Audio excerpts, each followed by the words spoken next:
Something, and we are back on air. The Town Board meeting, Town of Estes Park Board of Trustees, March 11th, 2025 is now in session. Anyone who would like to stand with us and say the Pledge of Allegiance may do so. I pledge allegiance to the flag of the United States of America and to the republic for which it stands, one nation, under God, indivisible, with liberty and justice for all. I'd like to thank Officer Twigg for the security, both in the study session and in here. Very much appreciated always. Let's move forward to the agenda. Are there any changes or additions to the agenda as written? Looks like not. I'll take a motion. I move to approve the agenda as presented. Second. Moved by Trustee Hazelton, seconded by Trustee Youngland. Any other comments? And we can vote.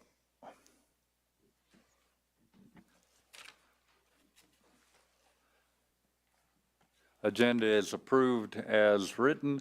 We'll move to public comment. This section is for comment on any items not on the agenda. And if it's anything related to a quasi-judicial item, we ask that you wait until the appropriate public hearing is in session. Does any member of the public request to speak on a non-agenda item? Looks like not. We will move forward. Town board comments and liaison reports. We will start to my right with Trustee Eigel. Okay. Thank you, Mayor. You never know where the mayor's going to start. I have just a couple of things to mention about the past couple of weeks, and they both have to do with the police department. I had the invitation to attend their awards banquet on Friday with several other trustees, several other community leaders. All the right people were in the right place. If there had been a catastrophe on Highway 7, it would have been covered. But I wanted to acknowledge publicly the way things are going there after I talk about service awards. My responsibility at that event was to award service pins to the auxiliary for who I am the liaison. And as I quickly scurry back to the photograph I have to remind me of the names and hours, I'll tell you that the way they accumulate service in the auxiliary, and the auxiliary is, as you know, the group that provides any extra support that the police department needs. And really, I think it's more accurate to say any support the community needs. Police auxiliary shows up when there's an elk jam or when there's a special event. They plan ahead and they react in emergencies. They are full of service and few complaints, and it's all volunteer. So it's a great organization that exists within the auspices of the police department. And the service pins that they are awarded are from their time that they start, the number of hours that they have served since beginning. So at that award ceremony, we handed out a 500-hour service pin to Jim Bernard, a 1,000-hour service pin to Michelle Finucci.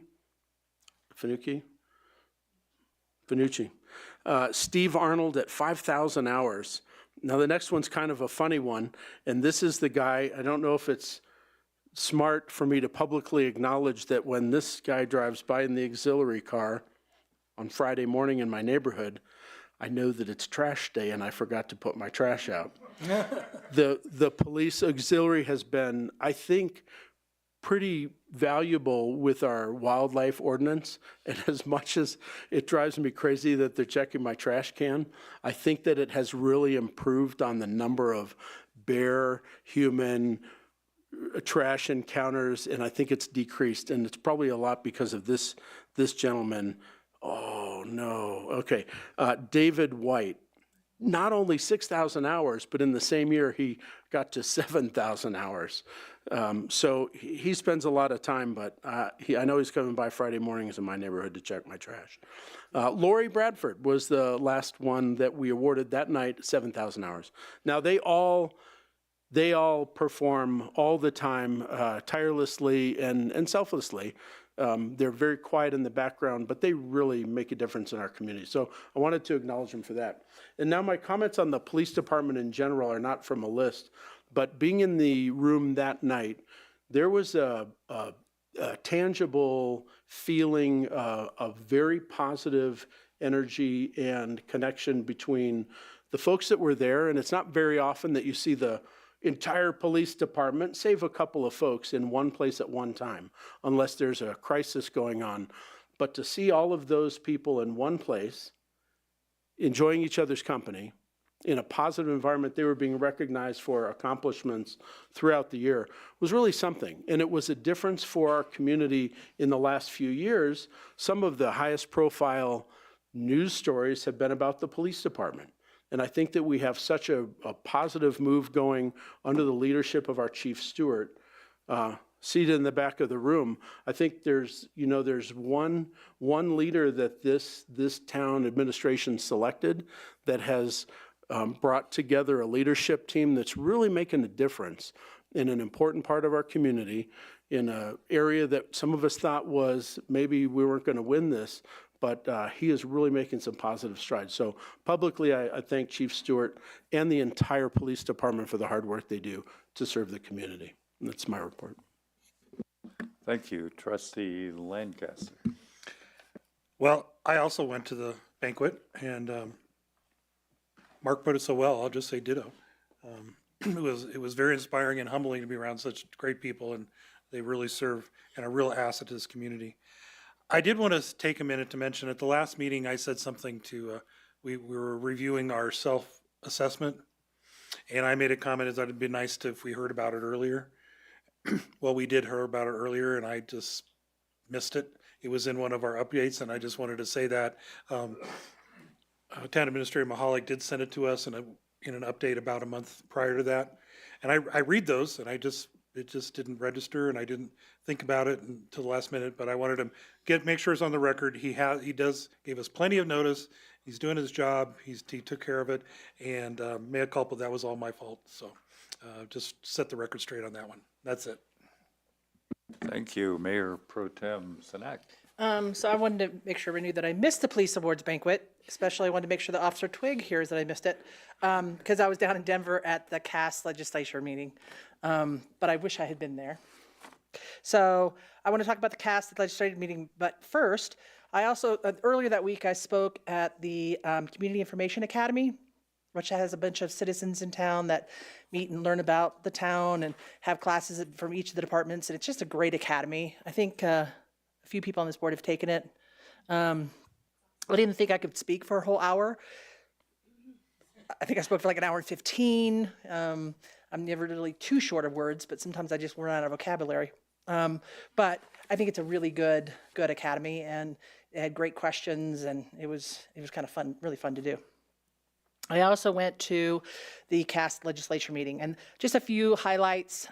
So Polis came and talked at the meeting, kind of in and out as he usually does. The biggest thing he said for Estes Park is that he is committed to keeping Rocky open. So to make sure that we knew that if federal funding wasn't coming, then the state would try to figure out some way to keep Rocky open. So that's really important for Estes Park. Mayor Johnston was not there. He had been, as his words, summoned to Washington, D.C., so he was on a telecon, like a video. And basically what he said is that Denver's putting $570 million into the downtown, which is a nice thing to see. 50% down in violent crimes and 25% down in drug crimes, which I thought was interesting. Not the feeling I ever got, but that's great. I think those are great numbers. Then we heard from an economist, Brian Lewandowski, who is the executive of Business Research Division of Leeds School of Business. And basically he was saying that in 2024, spending was up in the state of Colorado. In the first quarter of 25, spending is still up, so that's good for Estes Park. Colorado is ranking in the top 5 of home prices still, but other states are catching up. So for a while there, our economy was this, including our house prices. We've kind of started to sell out a little bit, and some of the other states are catching up. We are an aging population. it's always interesting when you go to these conferences and you're with people like Breckenridge where their average age is like 30 and they're talking about an aging population. I was like, oh, okay, now it's 32. So, but that does mean that people are leaving the workforce. So we have to make sure we have the people that are going into the workforce. So let me see what else. Unemployment dropped in Colorado in January, so that was good. Colorado wages are at a record high. Personal income is at an all-time high in Colorado, and our recovery since the pandemic is back to where we were before the pandemic. We were one of the fastest recovering states after the pandemic, which is nice. The airport was built for 50,000 visitors. We are now at 80,000 visitors. He was interesting because he said they used to use that as numbers for visitors to Colorado, but that doesn't necessarily mean that because we know that Denver's a big hub. So some of those visitors are going in and then back out. So it wasn't really an economic force that he talks about. So everything looked good. Everything kind of slowed down in growth a little bit. The CML legislature was basically the main thing they wanted to say is that appropriation committees have been cutting a bunch of the bills that have any kind of financial ties to them. So any of the bills they're looking at that have financial recommendations or financial ties that's going to cost, don't expect them to go through the legislature this year. The one thing they wanted the municipalities to watch for is to make sure that the legislature weren't making bills that was basically taking the fiscal impacts from them and pushing them down the pipe and making sure they're not passing bills that municipalities are going to have to pay for. So that was that. One of the big things there that CAST was against is a bill, and they call it YIGBY, which is Yes in God's Backyard, which allows churches and schools to make developments for housing without having to go through the municipalities. And their big issues with that, obviously, is that, number one, churches don't pay property taxes like everybody else does. And there's not that much in the literature that says that why a developer can't just put up a cross and say we're now a church and develop like they want. So they're obviously against that. If you have any other questions, there's other things like soft closing for bars, workers in extreme temperatures, which sounds really good until you start looking at like street workers and stuff like that. And that would be a detriment. The fact that they have to have so much time in the cool and when they're on the roads, they can't exactly do exactly what they say in these bills. So all these bills always have these secondary and underlying problems with them.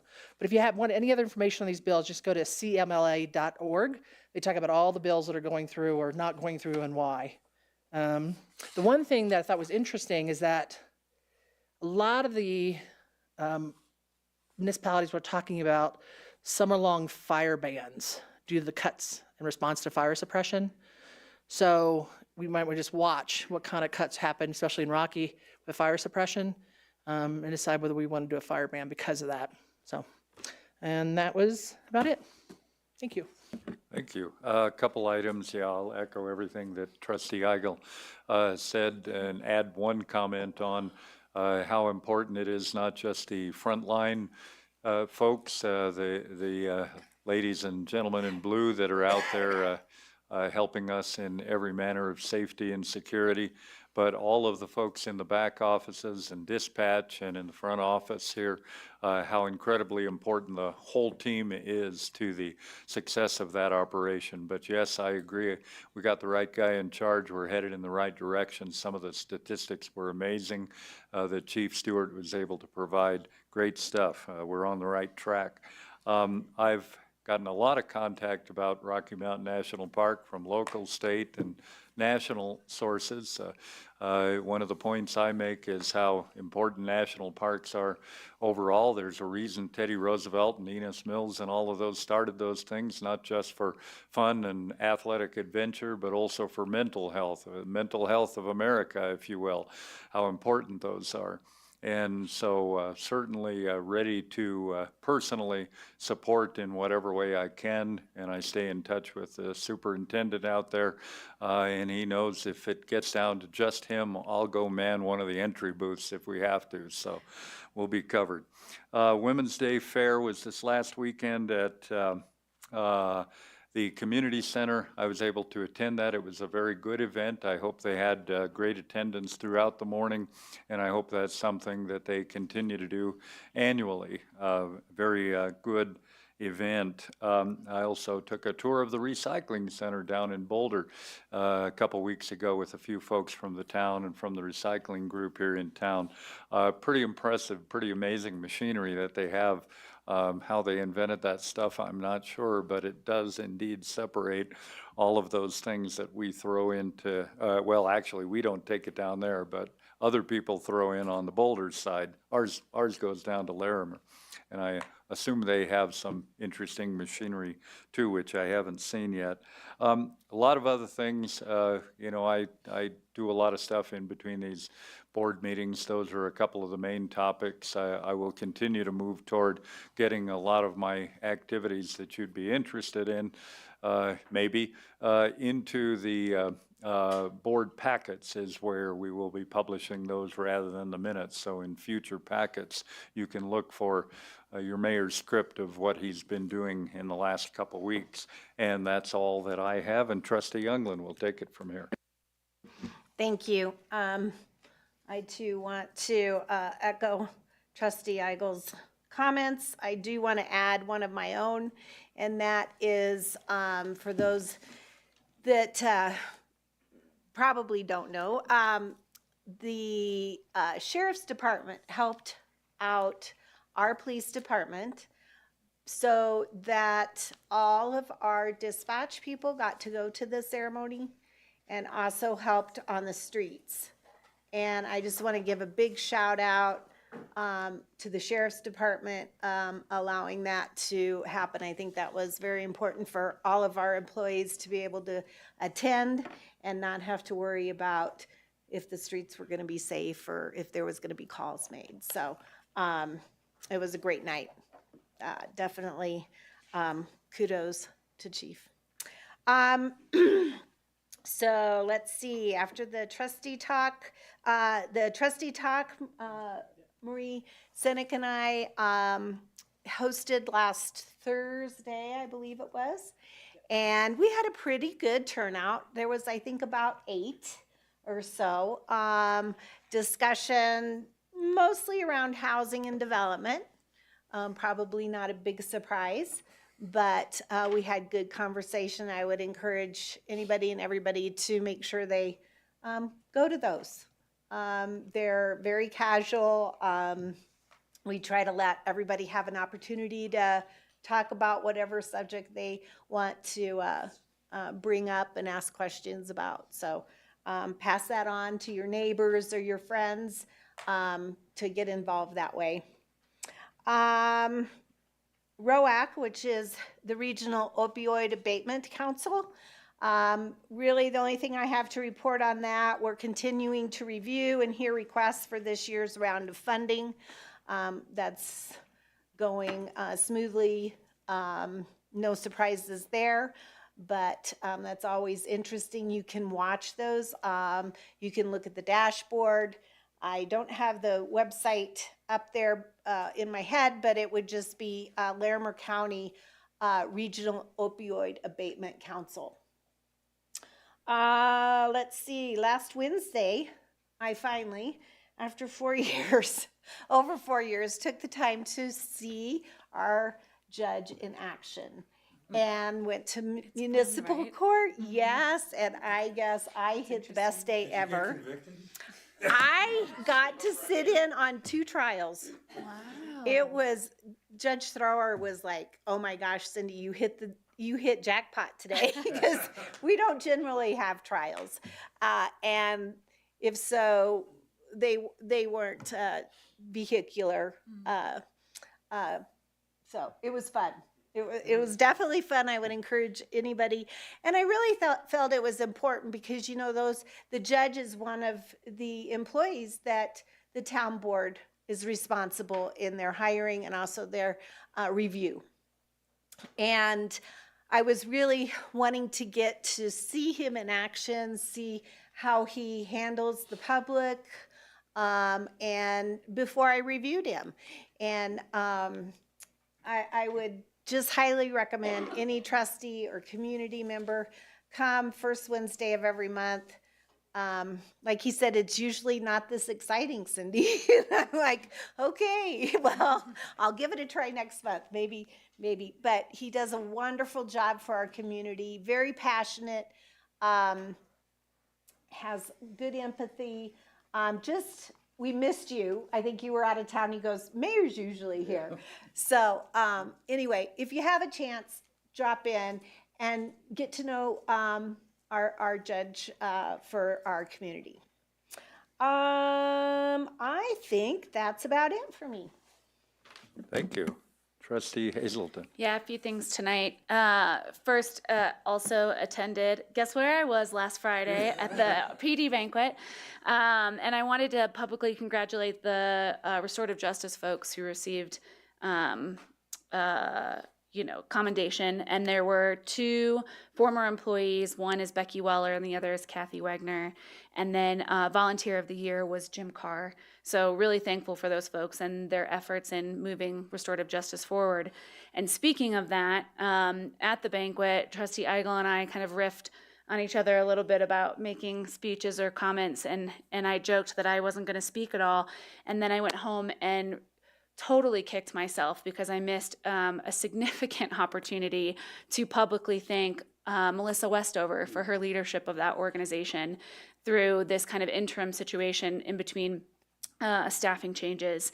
And many folks know Melissa led that organization for years, retired, was actually a member of the board, and then volunteered to step in an interim role while we found a new executive director. And she has just been a total machine over the past several months. And I was really remiss in not thanking her at that banquet. And so Trustee Eigel gets the last laugh because I should have given a speech and done that. So I wanted to do that now, and I'll be, of course, thanking her profusely one-on-one as well. A couple things for Visit Estes Park. We had a board meeting a couple of weeks ago, and there are a few parts of the staff report that I thought folks would find really valuable. The first is there's a lot of discussion about how and what to do with chatter about Rocky and our national parks this summer. So Visit Estes Park staff is all over it. They've got a number of plans and thoughts in place depending on which way things go. They're even talking about things like co-branded ads with Rocky to amplify their messaging. You know, they would be working directly with the Rocky staff on that, but they're on top of it. And a lot of that content and kind of direction comes from the unfortunate many times that we've had to deal with government shutdowns in our community and having to pivot our messaging around that. So they had some good experience to work from, and they're all over it. They are beginning the process of working on a tourism master plan. We budgeted for that in 2025. And so the staff is organizing a 4-hour in-person workshop on April 30th to kick that off. I'm really looking forward to that process. I think it's going to give us a lot of great information from the community and from many of our tourism businesses about what we want to see for our tourism visioning in the next 5, 10, 15, 20 years. There have been a few positions vacant at Visit Estes Park for the past several months, and they filled them all, which is really exciting. So 3 new folks come into the team, which I'm sure is going to be really nice for the residual staff to be able to be a stronger and mightier team, although they've done a really great job as a small group. Chris Beardeman is in sales. He started a couple weeks ago. I think his first day was the board meeting, so that was fun for him. Eric Woodside just started on March 3rd. He's going to be working in the marketing department under Rachel Ward-Opperman. And then Margot Lee Pemberton is starting on March 17th. She's going to be the new content manager. So I want to welcome those folks to the community and to the organization. And then Visit Estes Park has just employed a new tourism economics tool that we're just getting more and more data about how people are visiting our community and decisions they're making around tourism in Estes Park. And this tool ties ads that we've served to actual visitation and therefore eventual economic impact data. So that's always been kind of like the moving target in the marketing world, is you don't actually, it's really hard to define if your ad actually converted someone into a visitor. And there are some new economic tools that Visit Estes Park is using that will help us make some stronger conclusions about that. So I'm looking forward to sharing more with this board. And finally, I think I've talked about this a little bit before, but they have embarked on a 6E storytelling series where they're talking about how the funds from the 6E additional lodging tax are impacting our community. And that the first episode of that premiered on Friday, February 28th. And that's going through the Rocky Mountain Channel with Nick Mollet, but it's also available on taxyoudon'tpay.com. That was the original website for the 6E campaign. And so you can watch those short videos with members of our community talking about how 6E has positively impacted their ability to remain members of our workforce. So looking forward to more of those. And that's all I have tonight, Mayor. Thank you. Thank you. Trustee Brown. Well, all my other trustees have taken my discussions about the police ball off, but I just want to, I agree totally with what's been said here about that. And I wanted to raise one other thing. I was told that it was the highest turnout that there's ever been for one of those events.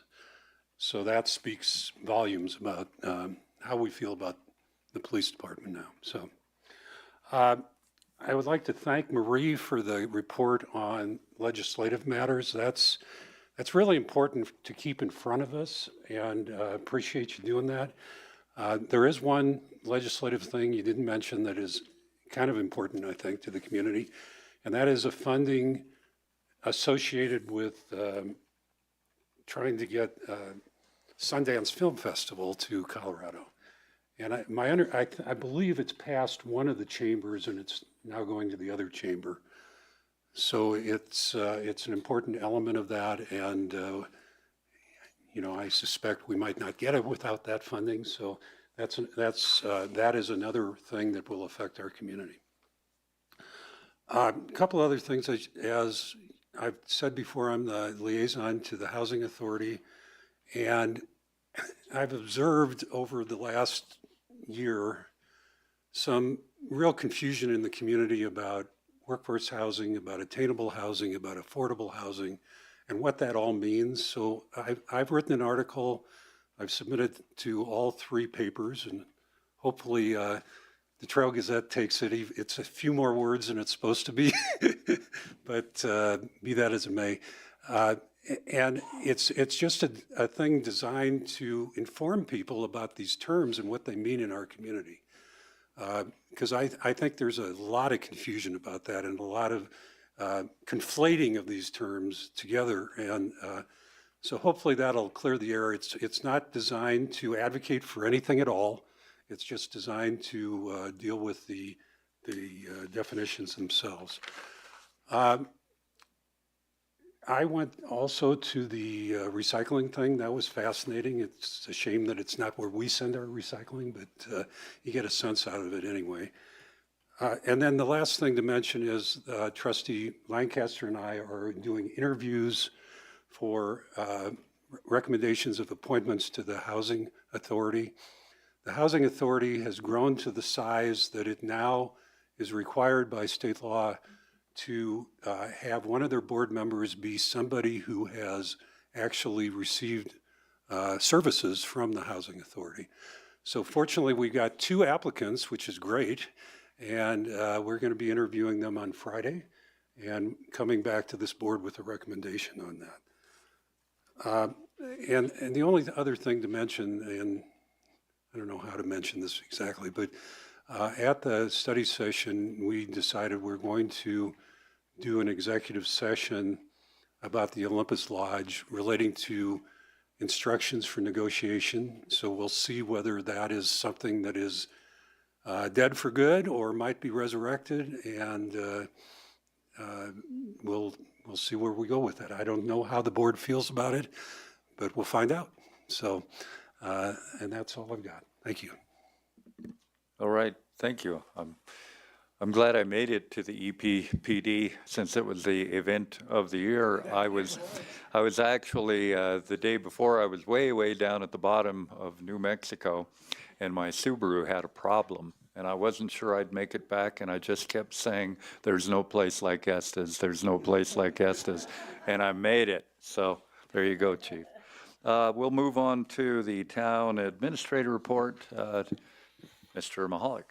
Mayor, I attended the police banquet as well and agree with everything that's been said. Jason did as well, and agree with everything that's been said. I can't thank Chief Stewart and everybody in that department enough for everything they do for our community, and the direction that department is heading is, I think, the right direction, and we're very excited about what's coming in the future. The only other item I have is that there is a town board strategic planning session this coming Thursday at 1 p.m. in this room. That is essentially the start of our budget process for 2026. So I would encourage anybody in the public that's interested in observing that process and providing feedback into that process. Now's the time to get engaged, to advocate about the things that you care about. The strategic plan does drive the town's budget, and the budget drives what work we do. So other than that, that's all I have, Mayor. Thank you. Thank you. We'll go to the consent agenda. I'll read it in glorious detail. Item 1, bills.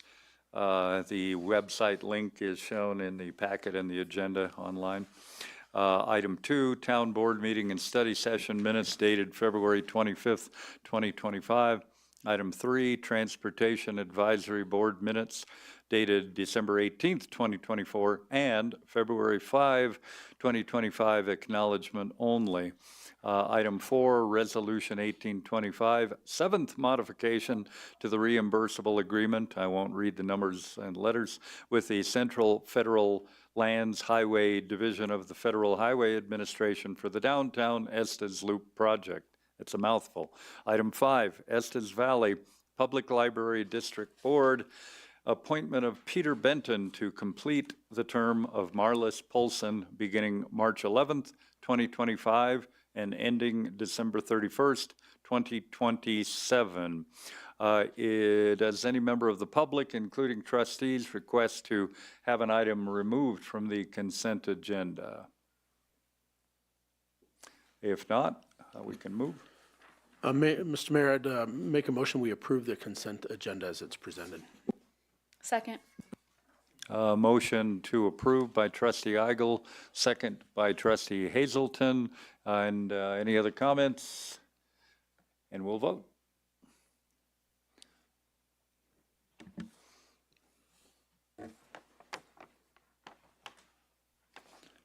Consent agenda passes unanimously. We'll move on to action items. We have 2 tonight. The first one is Resolution 1925, establishing 2025 seasonal paid parking and parking permit fees. And we have Manager Klein to present to us.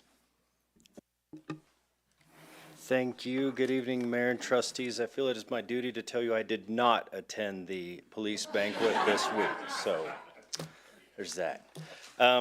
Thank you. I serve as your transportation and parking manager under Public Works, Dana Klein. The item before you this evening is a resolution to consider seasonal paid parking and permit rates for the 2025 season. One question that came up this week was an inquiry why there is not a tab Transportation Advisory Board recommendation with this request and memo that I sent you. Although this was discussed at tab, I did not make a request of that board for a recommendation letter. Frankly, we've been working on the MTP and TDP programs in the last 3 meetings, and I just didn't do it this time, but I'll be sure and ask them for these in future years. The memo in your packet details the rates for both parking and permits, and that they will remain the same in 2025 as they have in the past 3 years.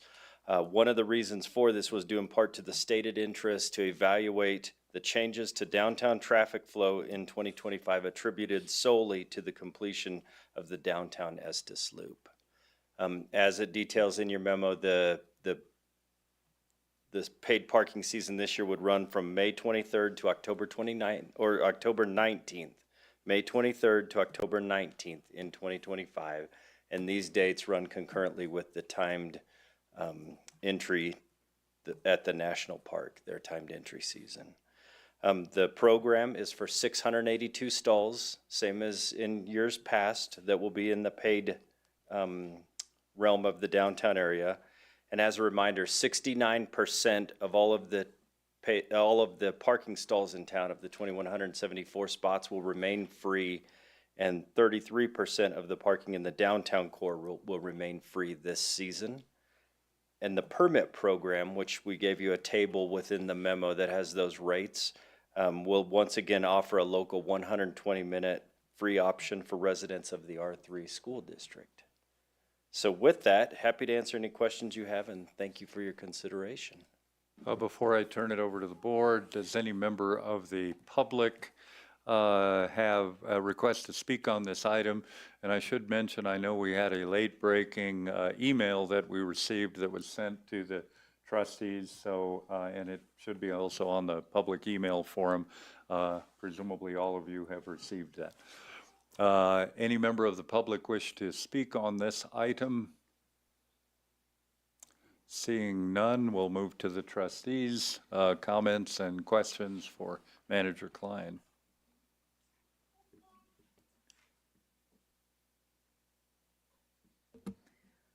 No questions, but, oh, sorry, I need to be acknowledged. Trustee Hazelton, I was watching Trustee Eigel. You snuck in there. I did, sorry, and I forgot about the acknowledgement. Thanks for your comments, Dana, about the tab letter, and it was, my request on that, I want to just be really clear, was not incriminatory in any way. It was just a curiosity, because I know it's come in the past, and I think we got one last year, and it's the same program as last year. I know that the makeup of tab may have changed, but I just was curious. I wanted to make sure I didn't miss anything, or that I didn't assume dissent by lack of one. So thank you for addressing that. I appreciate it. You bet. Trustee Eigel. I want to dig into that a little bit too. The lack of support from TAB, I think, is concerning to me. And for whatever reason that letter of support did not appear on this matter, TAB generally is very responsive and provides letters of support for anything the town asks them for. In the last year, Trustee Hazelton is accurate that the makeup of TAB has become more diverse. There are other perspectives that have been represented in those conversations, and I think that the lack of that letter of support almost must be interpreted as a lack of support from TAB, because we don't have anything that says TAB is behind this. Now, TAB is our advisory board for these matters, and I'm addressing the board on this issue because I think that if we have letters of support for issues in the past, and we have a TAB letter to support this, and TAB represents a group in the community, if we don't have that letter, what does that do to the value of those letters before? What does that do to the letters that will come in the future? If we don't have that letter today, does that impact your decision-making on this issue? I hope that it does, because it's one of the parts of a checklist that is part of the conversation, and that is public input about matters that we decide. So I had not read the letter that came in at 5 p.m., and it's negative about parking. It's critical of when we were told paid parking was implemented, the main reason was to help businesses by quicker turnover. Revenue was not the reason. Many towns have paid parking, works just fine. So it asks some questions that are very pertinent to paid parking in our community. This issue tonight, this is the key to the gate, and this is the key to this whole issue. Now, we may have put some things ahead of others. We may have signed up a contractor before we approved the rates. We may have gotten things a little bit out of order in this conversation, but I think that it's important as we are voting on this tonight to recognize there is not a letter of support from TAB, and the only public information that I can find about this issue is critical or negative of paid parking. Now, whether we like paid parking or not, the issue before us that we have to vote on is, are we going to approve these rates and this program for this year? As I read through this, and I'm sure that you read every line as well, I deal with this every day, not every day anymore, but I deal with this a lot with visitors and things downtown. If you look back, if you scroll back to the the second page, when we have a proposal brought before the board, there are advantages listed and there are disadvantages. And there are 3 advantages on this proposal for a resolution for us to approve paid parking. These advantages refer to living documents. You know, when we say we can modify or change or grow, those documents have not been evaluated or revised since being created years ago. So this reference supports that progressive growth in spite of the loop being completed, in spite of the park enacting a program to restrict access and therefore automobile traffic since this all began. So the documents that are referred to that support this resolution may be out of date because they haven't been updated. Advantages also in this document finally acknowledges in writing that paid parking is part of the general fund, that paid parking is important for raising money for the community. And since the beginning of the conversation, paid parking has been an important tool to help the businesses with turnover and keeping people moving. So when we look down at disadvantages, there's only one disadvantage. And it says there's some opposition. But then it adds a statement to mitigate that disadvantage that says staff will continue their commitment to work with all stakeholders. So it's almost like there are no disadvantages to paid parking. Town clerk, have we received any other letters or is there any other public communication? Have there been any letters that you're aware of that support the paid parking program? I'm unfamiliar of any public comment that we've received on this item since creating the agenda. Are you familiar with specifically. any negative comments that have been received? I don't feel prepared to answer that question right now. Trustee And Agel. that was probably not fair. So, because I didn't actually intend to ask you that, but I think that it's reasonable to say that there's a fair amount of negative sentiment about Estes Park being a paid parking town. After I read through the details of this, I believe, I would suggest that voting in favor of this resolution without a letter of support from our advisory board and without public support of this project, I would suggest that supporting free parking for government business, town staff, and library staff while taxpayers pay. That's what voting for this is going to do for us. Voting for this, supporting this, also proves an issue that's high interest to the public, and there's no evidence of that sentiment from the public in this conversation.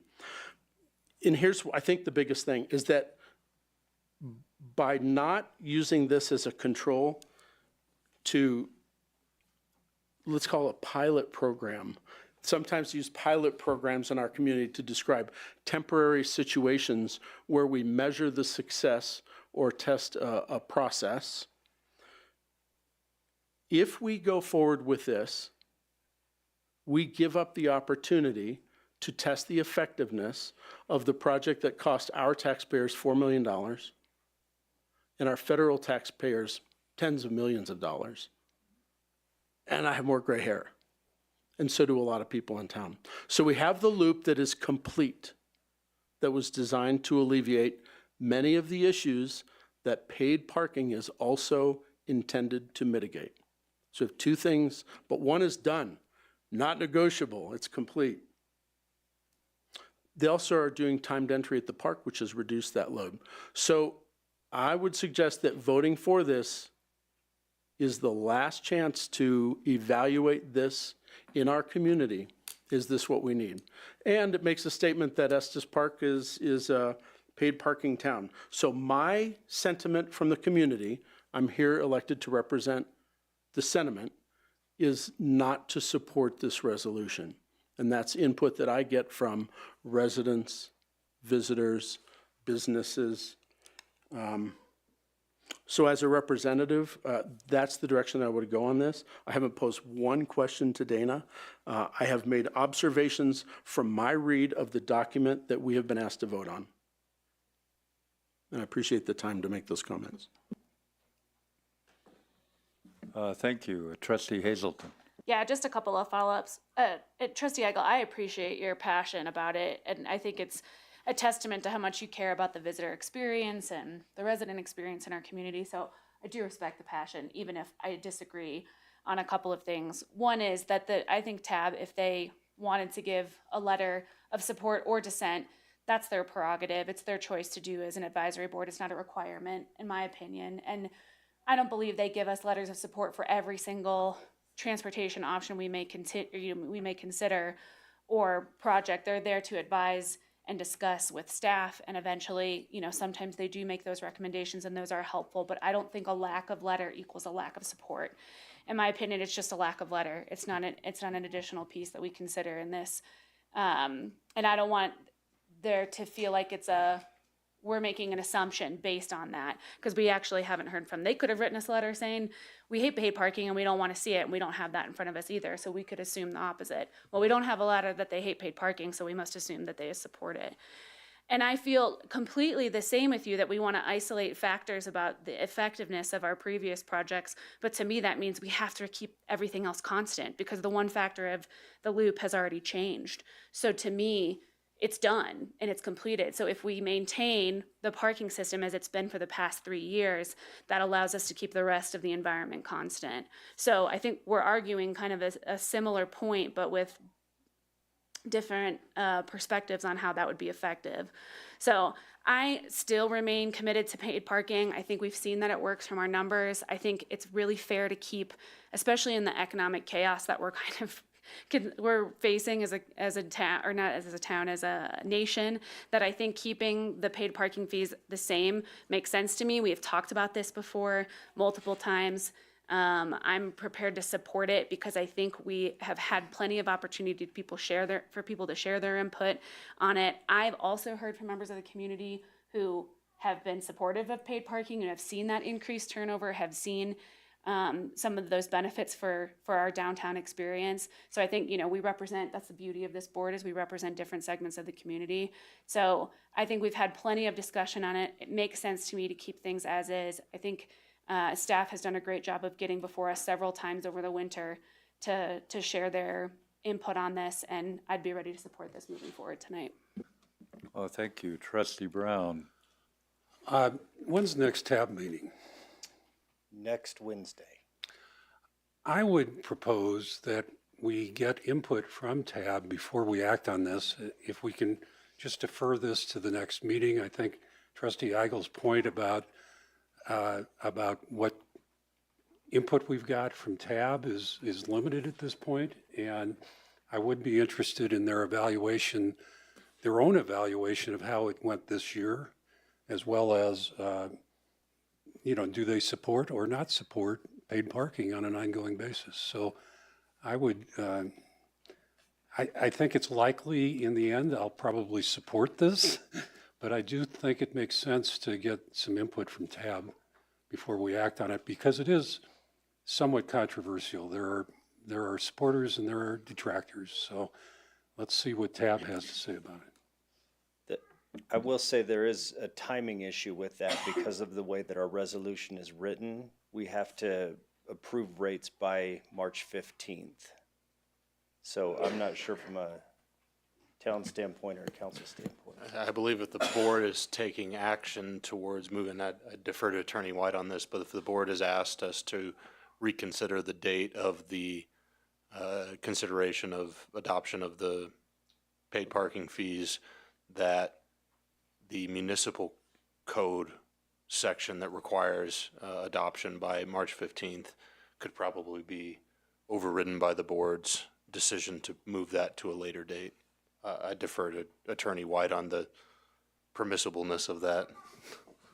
I would agree with Town Administrator Mahalik. As long as you take some sort of action today, which could be a tabling till a date certain, I think you meet the requirement. Thank you. Trustee Youngland. Yeah, I appreciate everybody, all the other trustees' point of view so far. I do appreciate the keeping the fees the same. I think that was, you know, a no-brainer after all the construction and stuff to see how that goes. I too have heard more positive than negative on the effects of paid parking. I also have some reservation about having this letter waste so much on the decision moving forward tonight, because this isn't a topic that has just come up. You've been talking to Tab and throughout, working on this coming year's plan for some time. And I would think we would have heard something to the effect that they weren't for this before tonight. So I don't give any weight to having the letter or not having the letter, and I would not be in favor of the extension to see what their letter would state. But I would be in favor of moving forward tonight with the rates presented to us. Thank you. I've not heard from a couple of trustees. I'll leave the mic open for a moment if there are any other comments. Otherwise, I would entertain a motion. Just give you a Oh. chance. No, I'm not gonna repeat everything everybody said. Yeah. I actually can go either way, you know, wait for it or not. I don't think Tab is the decision making, the letter. I mean, we take it into consideration, but it's not their decision. They're an advisory board. So I'm not sure would wait long, but would be interested to see what they have to say. I could go either way on that. A little less controversial. I did want to mention publicly though, the resident parking permit system is really cool and it works really well. Thank you for that. I know the first couple years you had to reapply and get your sticker and had to make sure your sticker was in your car. And this is so nice. You apply once, you get your car license in there, and you're basically renewed all the rest of the time. Yes. It couldn't be any easier. So anybody who doesn't have that, whether you like paid parking or not, if you're local, get online, get your permit, because it is really done well, and you guys have done a great job with that. And just want to let you know, I appreciate it, and I know a lot of other people appreciate that as well. Thank you. Good comment, Frank, because you can also, sorry, Mayor. Trustee Hazelton. You can, it's never going to happen for me. We'll be doing this a year from now. Good comment, because you can also enroll in it at the library too, which is great. So next time you go to the library, they can enroll you in that local permit process too, which is awesome. Yes. In fact, I bought 2 permits accidentally last year, but I never turned one in and asked for a refund, so I helped your fee raising. I would take a motion. I move for the approval of Resolution 19-25. Second. Any other comments? Town clerk, we can go to a vote.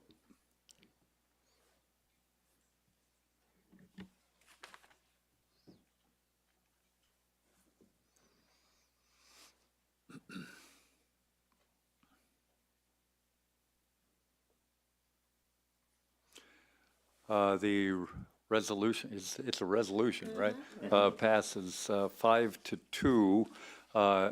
Manager Klein, thanks for yours and your department's work toward this. And hopefully we have a very successful summer and a Yes. park and all those good things. Thank you again. Thank you. We'll move on to action item 2. Manager Carly Bangs will be speaking to us about Resolution 2025 6E funding request for EVIC's tuition assistance program for 2025. Lots of 25s, lots of 2025s. All right, have some slides. Thanks, Bunny. This evening, I have EVIC's Family Resource Center here presenting their application for funding for tuition assistance for 2025.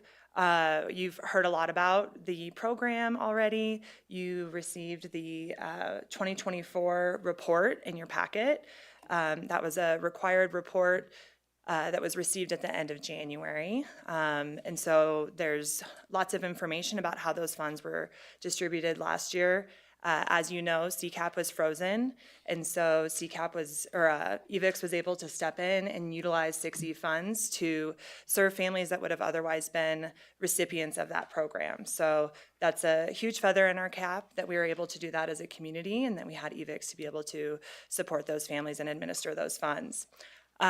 This year, you'll notice in their application, you do have an updated application on your, in front of you, that had just a couple edits to their projections for 2025, including the rollover figure is different from what was in the original application. So I'll let Root, the executive director of EVIX, go over that within her slides if you have any questions about those edits. But you'll also notice that they requested about $250,000, and it is staff recommendation that we fund $200,000 due to the direction I received from you all at the December 10th study session when we discussed funding tuition assistance programs in 2025. As you know, just some quick summary, again, reiterating what's in your memo. In the framework of 6E, the ballot initiative, we had tuition assistance highlighted and EVIX administering that program. The first year, $50,000 did go to administering the program. Since then, all the funds presented to EVIX have been distributed directly to child care providers, families, and awards. So again, they have stepped in to serve families while CCAP has been frozen, as well as increased eligibility to serve families with higher incomes in specific emergency situations. I am going to turn it over to Root to present her application for funding. If you have any questions, we'll both be here, and then I'll wrap it up here at the end. Thank you, Carly. Good evening, everyone, and thank you so much for the opportunity to be here tonight. And as Carly mentioned, I'm Ruth Miller. I'm the Executive Director of EVIX Family Resource Center. And I appreciate your time tonight. I have a couple of handouts that Carly is passing out that you will need as we get that specific slide. I think almost everyone in this room know what we are about and what we do at EVIX Family Resource Center, but as a reminder, we have been around since 2006, providing critical services to our community. We provide a holistic approach to our families, and we provide, of course, support for families and children. Tuition assistance is very important because as a part of our mission to provide services, tuition assistance provide a safe space for our children while their parents are out there working to sustain their families. We at EVIX are the premier organization focused on children and childcare in our community. And tonight we are here to talk about tuition assistance and also the reason why we are requesting 6E funding and why we are requesting $250,000, as well as to demonstrate why EVIX is the best positioned organization not to only sustain how tuition assistance have been supporting low-income families, but also that we are prepared to expand into the future if the town wants to grow in the strategic goals that you have and actually begin to provide tuition assistance to the middle-income families. So if we are provided the $250,000 request that we apply for, it is going to basically maintain the services to support our low-income families. I know you might have questions about why 250,000 now, why the increase. Well, I would like to point out some factors. One is that we are anticipating an increase in demand in between 50 and 55% based on new childcare spots that are going to be coming available in 2025, which we are very excited about. And also, of course, CCAP still frozen, and there is not any anticipated date of them becoming unfrozen or available. But the most significant expense that we are anticipating is covering the UPK gap, because we are talking to childcare providers about the continuation of care during that summer months, and that we have been calculating at 40 to 45,000 costs just for those months for about 15 children in Mountaintop. If we are only awarded 200,000, there will be, of course, fewer children that will be supported.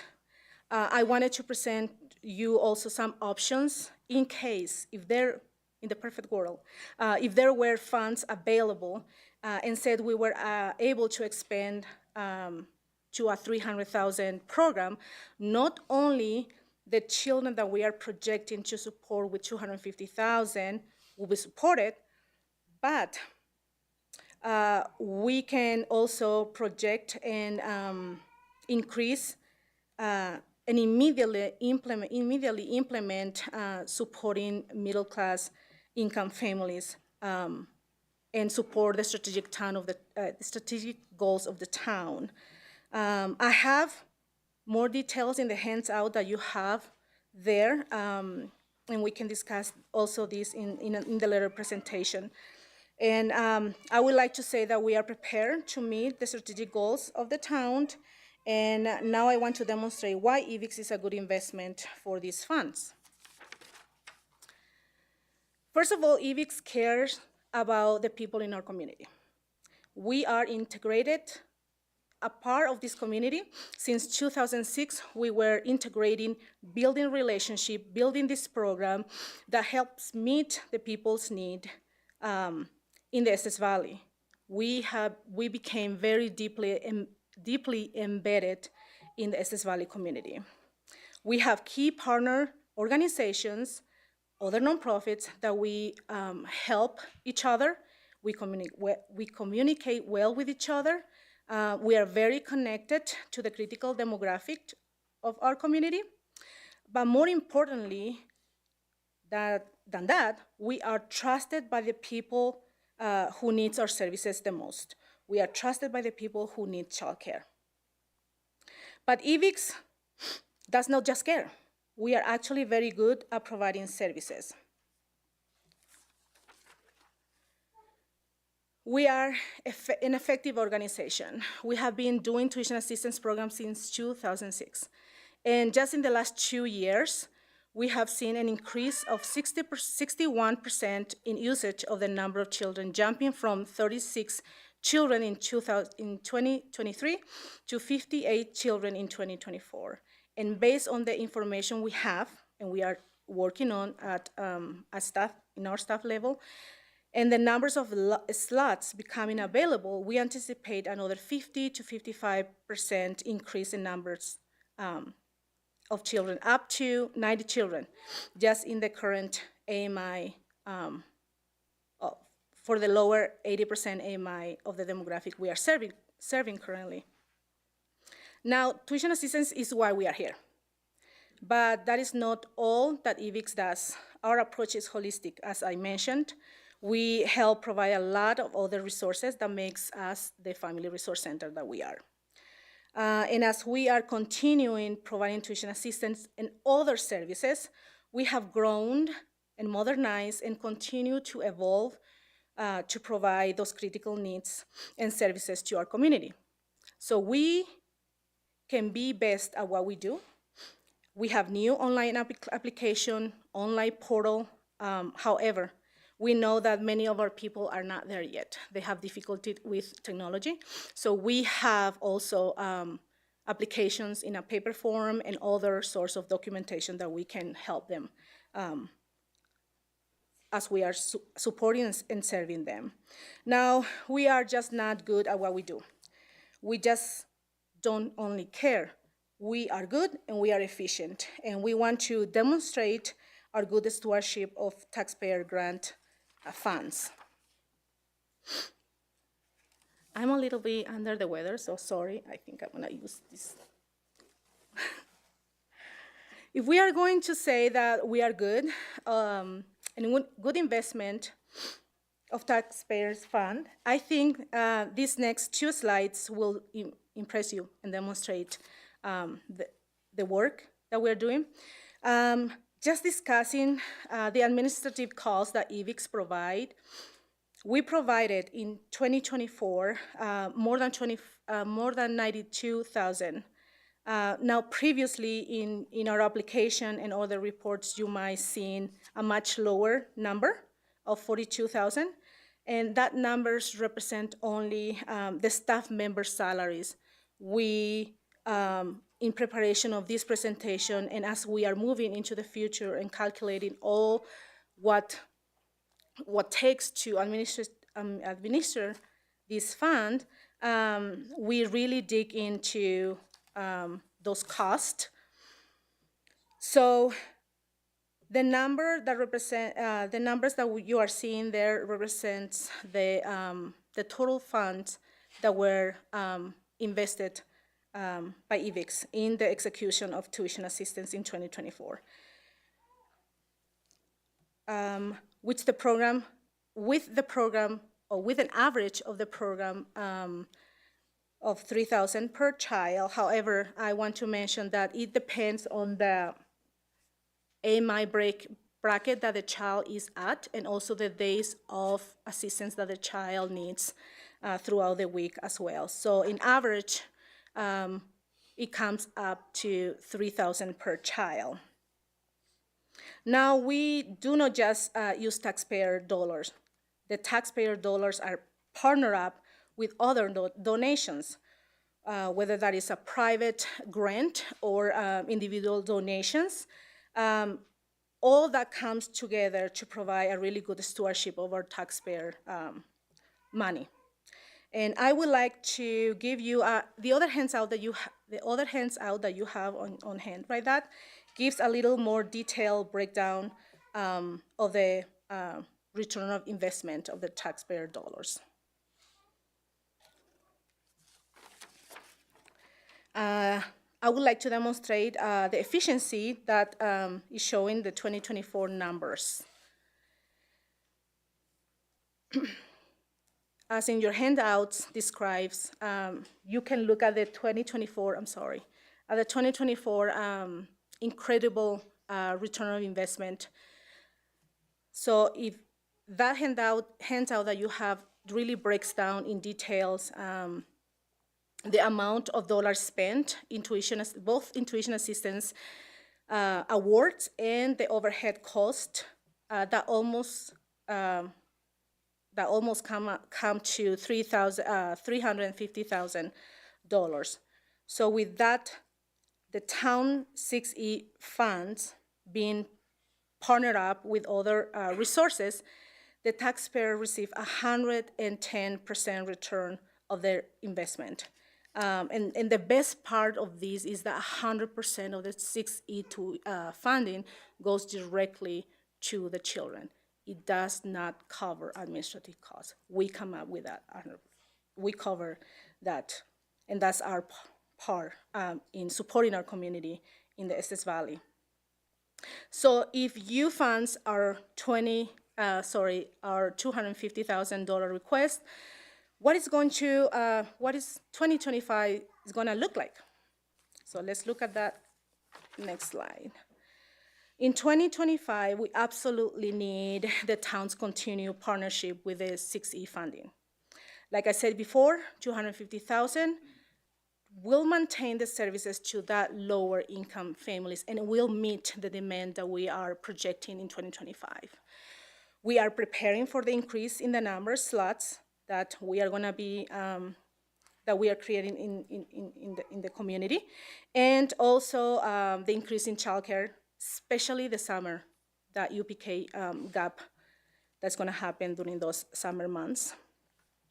However, we just don't stay stagnant. We are always preparing for the future. We have childcare providers going through training. And I'm very excited for this individual that right now is enrolled in our family development program, working on her licensing application to become a childcare provider. So that's another one. In 2024, we brought 2 new childcare providers. One is a licensed director now, and the other is an exempt provider working also on her licensing. And in 2025, we already have one that is enrolled in our family development program, going through the process also. So that's going to bring more childcare spots, which is very exciting, and it's really and really is showing how we are working together in meeting the community need. And as we continue that work, we are ready to implement the middle income AMI program if that's what the towns desire. I would like to give you, I would like to point you to the next handout that you have right there that is really showing how that program might look like if you decide to work with us to keep that funding local and to implement that at EVIX. It's gonna take us about 45 days to implement that if the towns decides that. So EVIX is really ready to go in, like I said, in less than 45 days because we have the program, we have the software, we have the calculation method, we have the staff ready. And if you earmark that funding is gonna be for that demographic.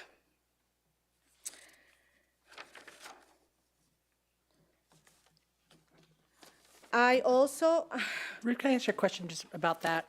I'm sorry? Can I ask you a question before you lose your spot? Okay. You said before, and maybe I missed what you were saying, you said it offered about $3,000 per child. Was that?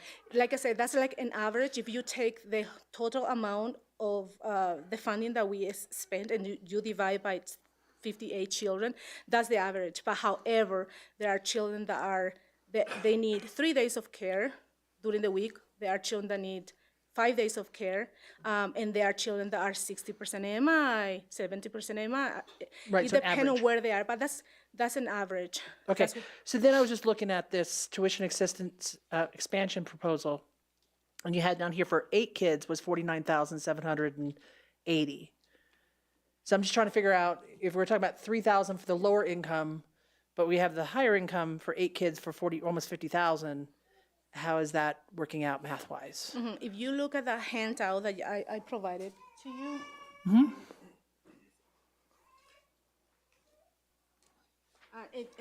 My understanding is that the town is thinking about investing $50,000. So we took that $50,000 and we ran through case studies for that 80% AMI, 90% AMI, and 100% AMI, and that's the number that we come up with. And with 50,000, if it is earmarked for the middle class, those are the numbers that we can support at that level.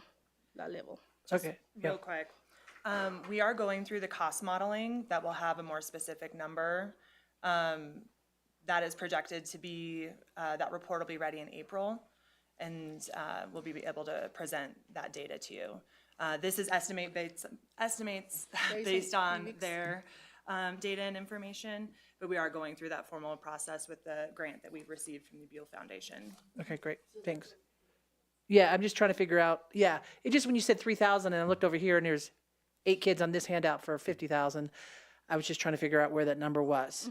And, I get where you're getting it from here and I get kind of where you're getting it from here, I just don't know how it's connecting.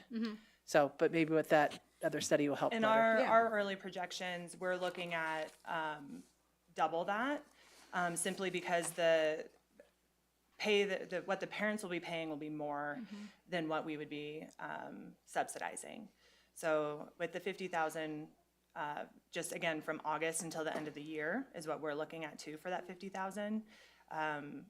we would be looking at 15 to 20. Okay, okay. Yeah, and it will be interesting to compare both studies. Is there any other question in that? No, sorry, I didn't interrupt you, just right when you were there, I was like, That's oh. fine, that's fine, totally. And you can see the discount depending on what AMI they are at and the monthly copay that the parents are gonna be paying to based on that AMI. So you have that number too there. So that's an option that we wanted to bring to the table to discuss that with you.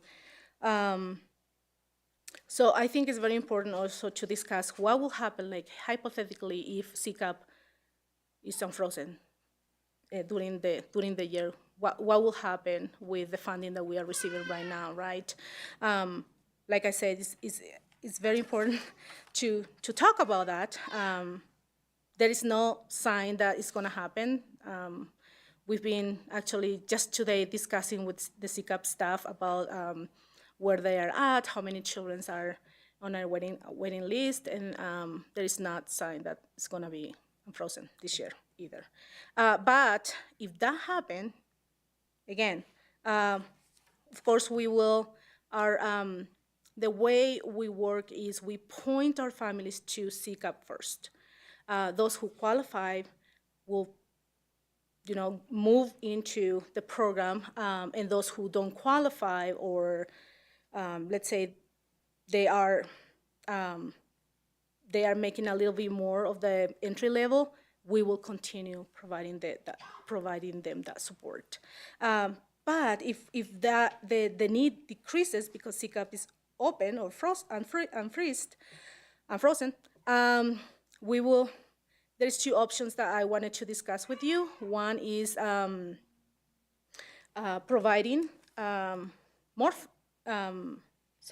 instead of providing 12 months of care for those families that don't qualify for CCAP, we can provide a longer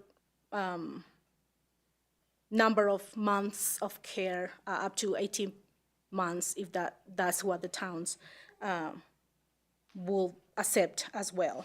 So one is we'll provide funding for those who don't qualify, and we can expand the months of care. And that's if CCAP is available again. So in conclusion, I'm really thankful for the opportunity that you are providing me to present our work and also to present our request for funding. And I want to also say that we believe that EVIX is positioned to meet the tuition assistance need in our community here and now. We have been doing a fantastic job demonstrating that we are not just good at what we do, but you get the best ROI with EVIX. There is no need to duplicate effort, either here at the town or nonprofit outside of the Estes Valley. We are here, we are invested, and we are good at what we do. We've been doing this since 2006, and we are excited to continue the partnership with our town. And thank you for the time, and if there is any other questions that you might have, I'm happy to answer. Thank you. I liked the focused nature of the presentation. Instead of tons and tons of spreadsheets and all that detail, I really appreciated the focus and kind of the repetition where important. Did you have additional comments before we open for questions? Well, one other comment. Years from now, there will be a few kids who will remember town hall and swaying with their mothers nice and warmly. And I bet they run for trustees because they had such a good experience in town hall. So opening for questions, trustees, or comments.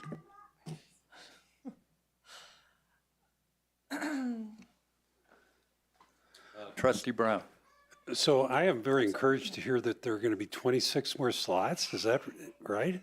26. And are they addressing the younger kids? Because that's where we're really deficient, right? So we're calculating, the provider is opening up 4 infant spots 11 toddler and 11 preschooler.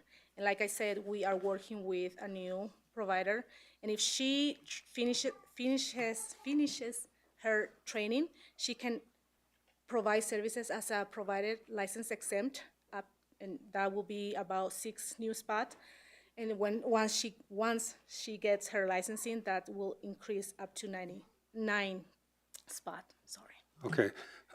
So One of the things that, this is more for future reference, but I understand that the school is having 60 less students this year than last year. And of course, a lot of the reason we support childcare is to facilitate young families being here. And so as we go along, part of what probably Carly's job will be is to track those numbers and see how they're changing, because it all relates to, the need and the whatnot. And if we keep declining young people here, then the need is less too. But, hopefully this encourages people to be up here and move. And that's, part of it. Just one question for Carly.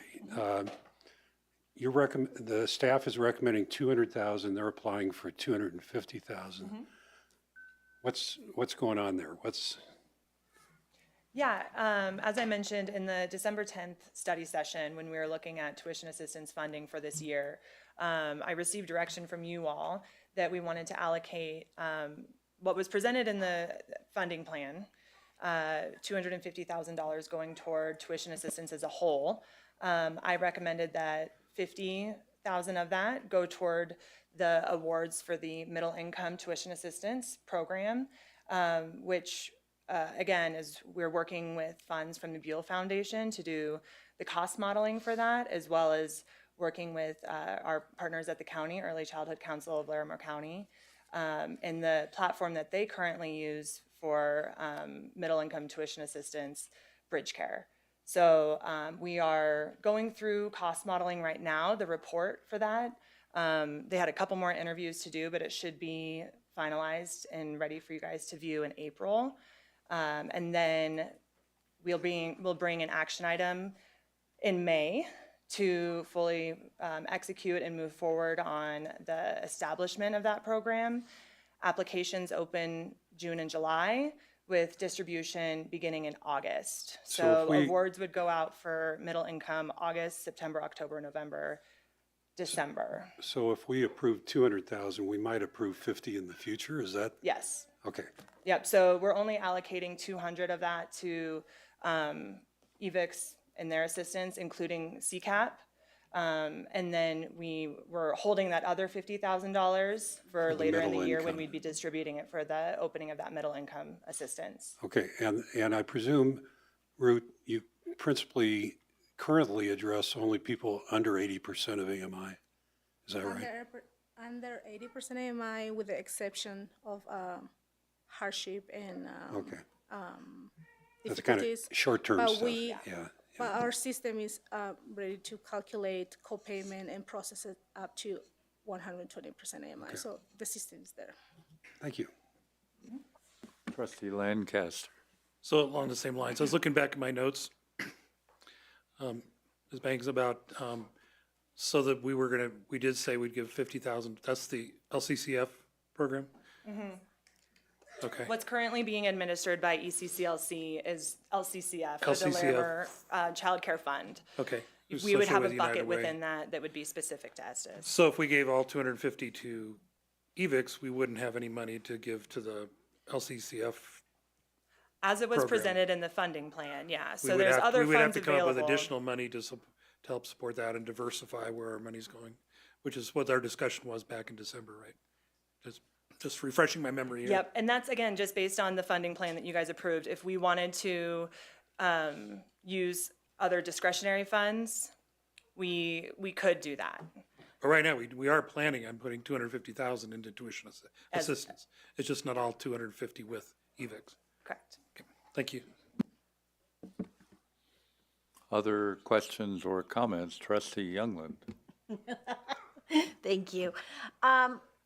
So to follow up on that, Carly, I'm a little confused. So why, if EVIX can do the middle income, what advantages would we have for us to put money into the county whatever that abbreviation was? Yeah, we've brought this to you guys a number of different ways. The recommendation from staff has been to work with ECCLC on the development of that extended program because it had already existed at that level and was administered in a way that we felt would be appropriate for the demographics that it would be serving. So to be able to just dedicate funds to the existing program, which was the recommendation that we've been moving forward on. So again, we have been having conversations with ECCLC and Bridge Care while we're going through this cost modeling. EVIX has also been working on establishing their program so that it would be able to expand and serve some of that, it sounds like too, so. Okay. Yeah, I knew we had talked about it. I just needed a refresher.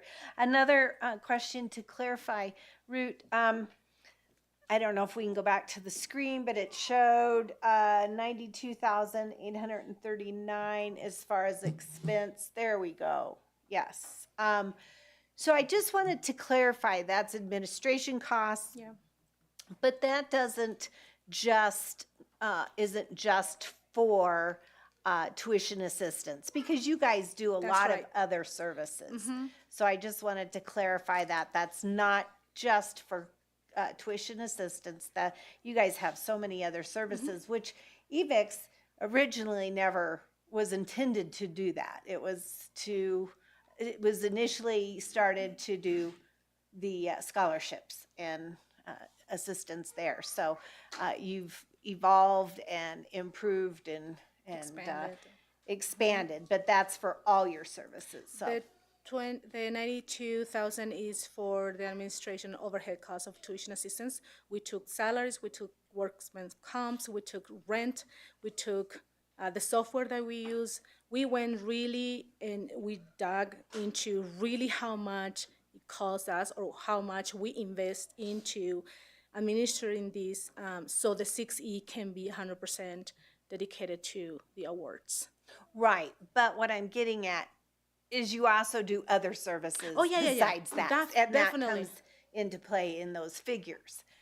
That's not just what it takes to administer the scholarship. That is what it takes to administer the scholarship. Yes. Period.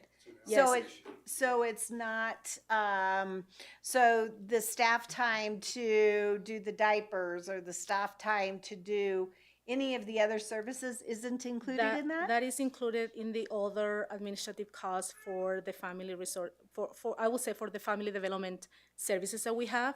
So we have, for example, 3 family advocates, one with an emphasis of early childhood, one with an emphasis of mental health, a new one with youth. So for the rest of the program, it is, of course, the administrative cost is larger.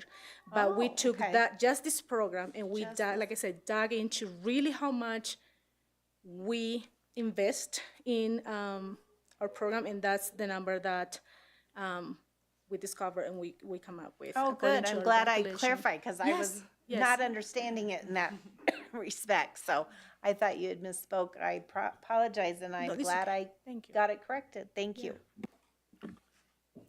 Trustee Mayor Pro Tem Sinek.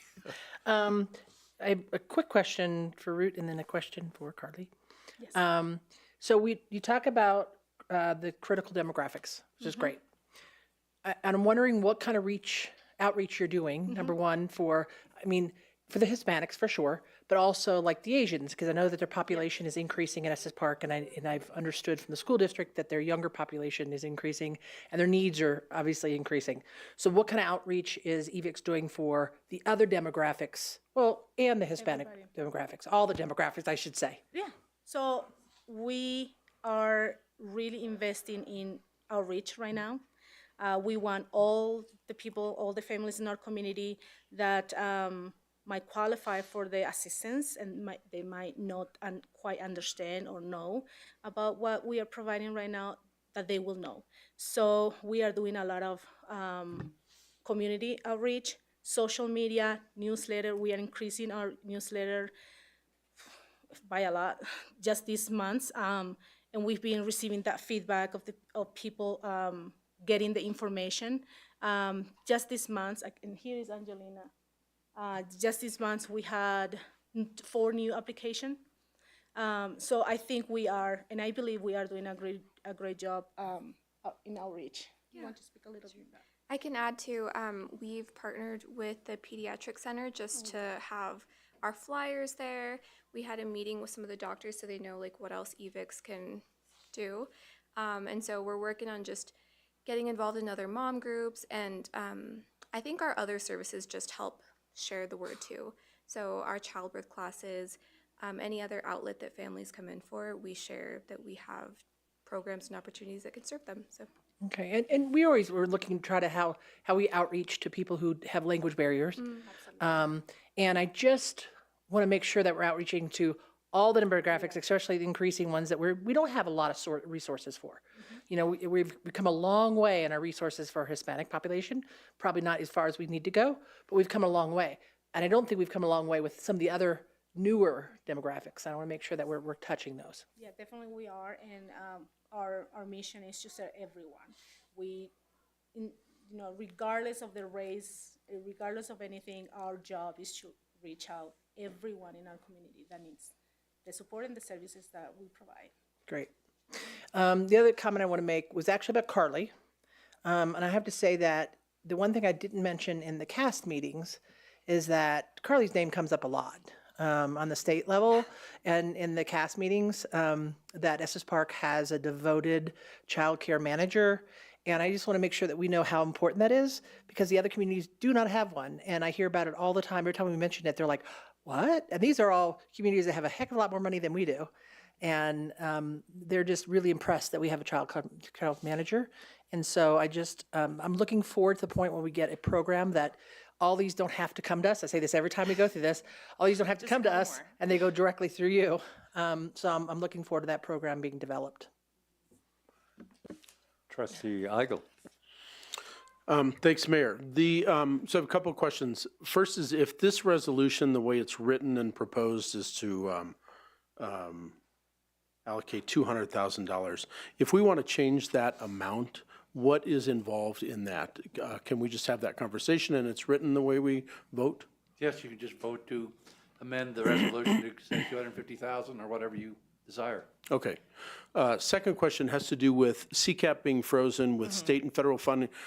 All this other funding it's been frozen, and that seems like an absolute. It's frozen, nothing we can do, don't know when it's coming back. We can't do anything about it. And that's because their funding, their income, their revenue is down. So is Estes Park. Why is this number going up when our revenue is down? Is there a freeze in Estes Park? Is it an option? Is there, I understand investing in children, investing in families, but when everybody else who is cutting expenses, we're picking up the slack, or how? I don't know enough about it maybe to perceive it correctly, but it appears that we are spending more to cover other agencies who are not paying for. Why is Estes Park so rich that we can do that? And just as a reminder, this is the lodging tax revenue. Totally And get it. so our The lodging tax tax we don't have to revenue- pay, which I don't agree with, because we pay for that tax, and it's just a public statement. Feedback I'm getting is, we do pay that tax. We pay that tax in revenue that disappears from our community through that tax at that hotel. So, for the record, we all pay that tax. Our revenue last year was up, and our projection for lodging tax this year is up, and our January numbers came in, and it was 10% up from last January. Good. So we're eager to see that, and I think there is a conversation worth having about the stability of that this year, obviously. Again, we are in a position where we can use local funds to step in and support families. Other communities that are in a CCAP freeze are seeing families unenroll. Because they would rather quit their job and stay home and figure out how to make it work. Yeah. And so, again, this initiative was passed because it allows for stability for our workforce. It allows for sustainability for our childcare providers. Yeah. And so we are in a unique position to be able to step in and make it work while federal funds are frozen. That being said, I think that we are in a really healthy position to be able to continue to support tuition assistance at the numbers we're looking at. It definitely has increased a lot more than we thought in 2023 when we were like 100 grand. Like that's a ton. Only 50,000 is going to go to awards. But we also know that our demographics are shifting within our community. We know that families are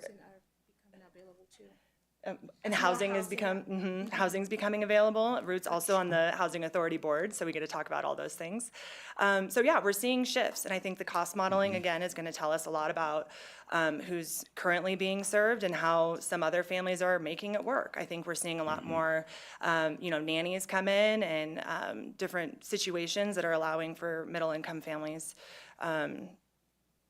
More low-income families are being served now than ever before, I guess is what I'm trying to say. And just along those lines, Trustee Eigel, the parents also pay a copay depending on the household size and their income. They also contribute a portion of their tuition assistance, not 100% covered. So I just wanted to point that out. Yeah. And having all that information, I appreciate, your answers were good and concise. Thanks for, obviously, you have all the information's up here and you're not looking through books. And so I appreciate you having those quick answers.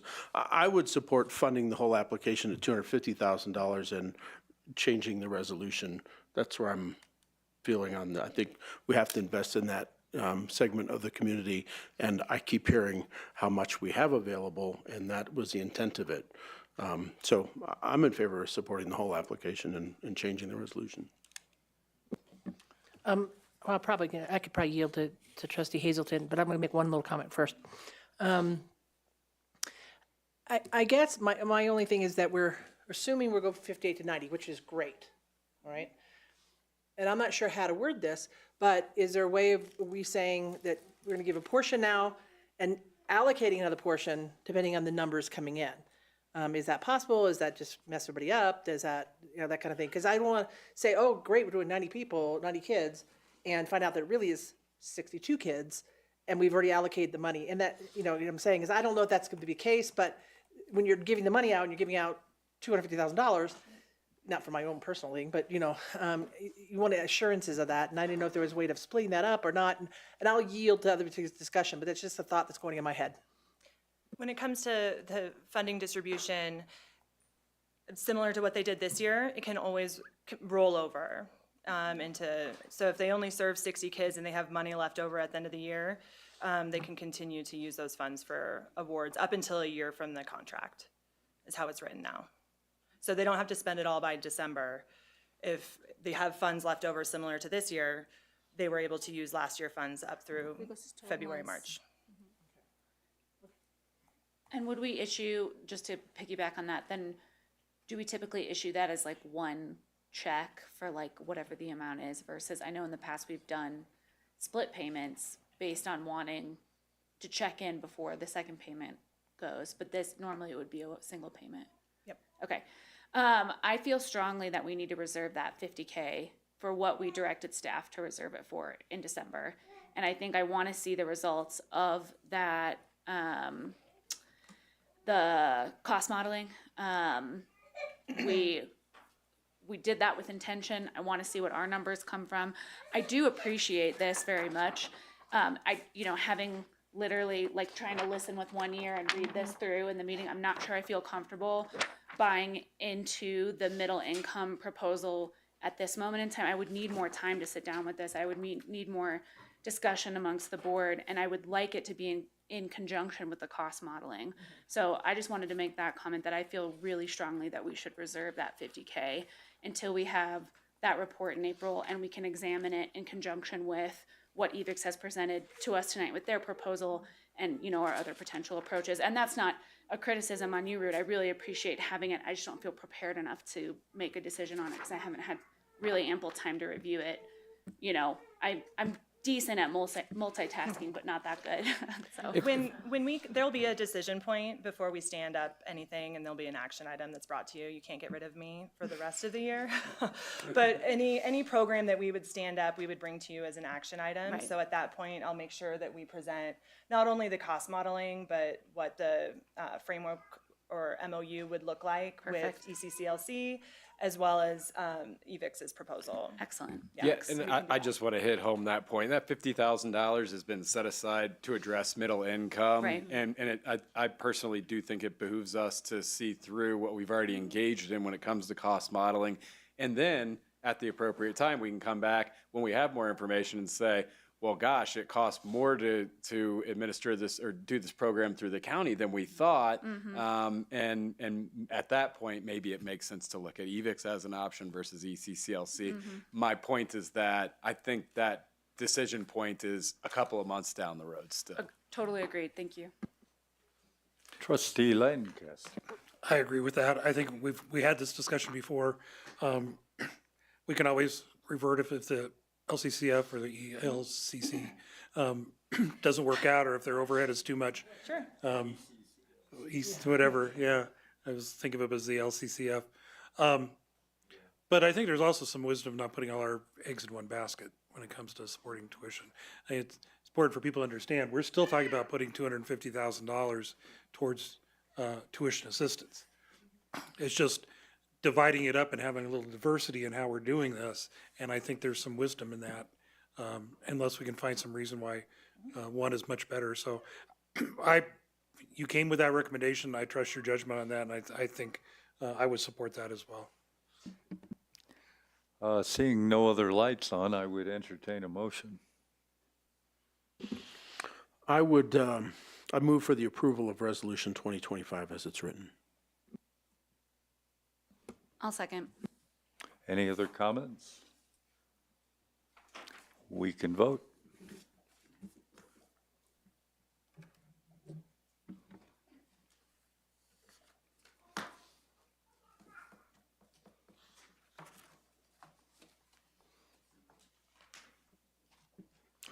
$200 covered unanimously. Good presentation, obviously. Good work in the last few months. Really straightening a lot of things out in the communication. I think it has really helped the cause. I also think that this time everybody's going to remember that they're going to come back, which will be nice. So no further comments. Anything else? You'll see them in May. Yeah, see you then. Thank you all. Thank you. We have no other business on the agenda. This board meeting is adjourned.